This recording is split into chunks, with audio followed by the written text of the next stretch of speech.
এবার যে খবরের দিকে নজর রাখব, কংগ্রেস নেতা অধীর রঞ্জন চৌধুরী প্রেস মিট করলেন লাদাখের বিষয় নিয়ে। লাদাখ আন্দোলন নিয়ে বক্তব্য অধীর রঞ্জন চৌধুরীর। তিনি মনে করেন লাদাখ যদি অশান্ত হয় এটা একটা দুশ্চিন্তার কারণ। পাশাপাশি তিনি বলেন বিদেশে যারা কাজ করতে যায় তাদের পাশে দাঁড়িয়ে তাদেরকে সহযোগিতা করা দরকার কেন্দ্র এবং রাজ্য সরকারকে, কারণ তারা কাজ করে যে টাকা পাঠায় তাতে ভারতবর্ষের একটা মোটা টাকা ইনকাম আসে।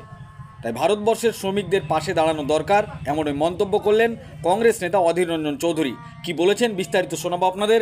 এই ভিডিওটি যারা দেখছেন চ্যানেলটি লাইক করবেন, শেয়ার করবেন আর সাবস্ক্রাইব করবেন। আই লাভ মাই ইন্ডিয়া, মেরা ভারত মহান। এটা খুব অন্যায় হয়েছে।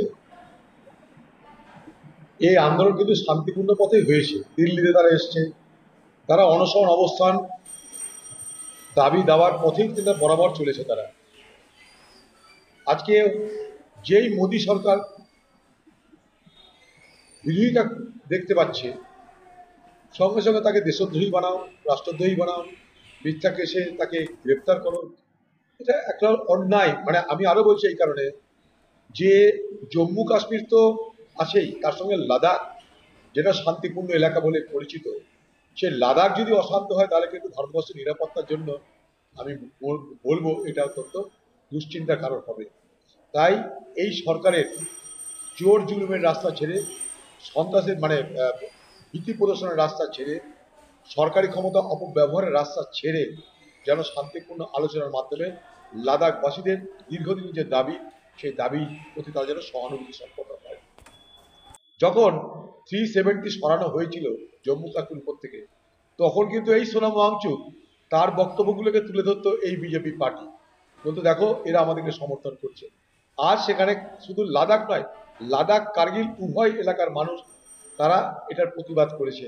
সেখানে ওয়াংচুককে, এত বড় একটা ব্যক্তিত্বকে এইভাবে গ্রেপ্তার করে তাকে রাষ্ট্রদ্রোহী বানানোর চেষ্টা করা, মিথ্যা কেসে অভিযুক্ত করা, এটাই মনে করবো দেশের নিরাপত্তার জন্য ক্ষতিকর এবং ভারতবর্ষের গণতন্ত্রের জন্য আরো বড় ক্ষতিকর। শুনলাম আপনার কাছে কারাবন্দি, তাতে জানি না। পশ্চিমবঙ্গ সরকারের এই বিষয়টা দেখা উচিত, ভারত সরকারের দেখা উচিত, কারণ বিদেশের মাটিতে কাজ করতে যাবেই, তারা শুধু কাজ করতে যায় তা নয়, তারা সেখান থেকে টাকাও পাঠায়।